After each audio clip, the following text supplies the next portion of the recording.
Líka bara því að arðgreiðslurnar gera líka það verkum að stjórnendur fyrirtækjanna þurfa kannski að vera meira á tánum, sko. Það liggur ekki mikið pening svona hann á bókanum, sko. Já, ég sammála því, og líka bara, og ef hluthafarnir að gera kröfum tiltekinn arð, sko, þá þarftu líka ná tiltekinn arðsemi til þess að geta stað undir henni, sko. Þannig að þetta að mörgu hluti góð þróun sem kannski hefst að einhverju leyti 2019 þegar koma nýju stjórnendur inn í Arion banka. Þá fara þeir svona að leita leiða til þess að draga úr eigið fé í bankanum, eða draga úr fjármunum sem þarna eru bundnir. Já. Og það hefur svona held ég smittast svolítið út fyrir á sig, sko. Svona, þannig að þetta skemmtileg þróun. Já, en eins og ég sagði hérna áðan, sko, það náttúrulega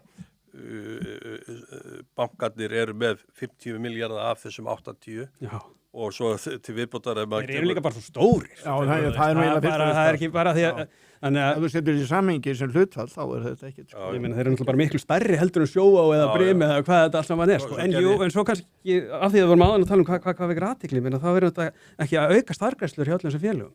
Það eru nefnilega sjávarútvegsfélögin sem upplifðu loðnubrest og það eru minni makrílveiðar og svona, sko.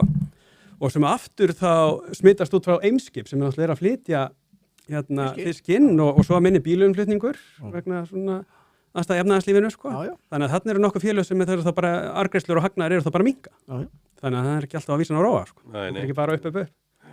Nei, en þetta er ég held að þetta sé jákvæð þróun. Við stærum okkur nú að því að tala stundum fyrir hönd litlu hluthafanna, fólksins sem við stærum okkur yfirleitt af því sem við gerum það ekki. Já, og við gerum það. Já. Og það er sem sagt, það sé meiri skilningur inn á markaðinum, bæði fyrir kaupendur hlutabréfa, hvernig þeir geta keypt með arðgreiðslur í huga og eins og ég sagði, þetta er jákvætt skref eða fjölga arðgreiðslunum og svo líka það að fyrirtækin átti sig á því að þarna úti er fólk sem er búin að fjárfesta í þeim og kannski vill bara fá alveg ágætan arðsemi á sitt fjármagn og þarf á því að halda, eins og þú segir, þannig að kannski að forstjórarnir eða stjórnendur fyrirtækinu séu undir þrýstingi að vera ekki bara bæði með belti og axlabönd í rekstrinum, þannig að skilvirkni og ávöxtun og í rekstrinum gæti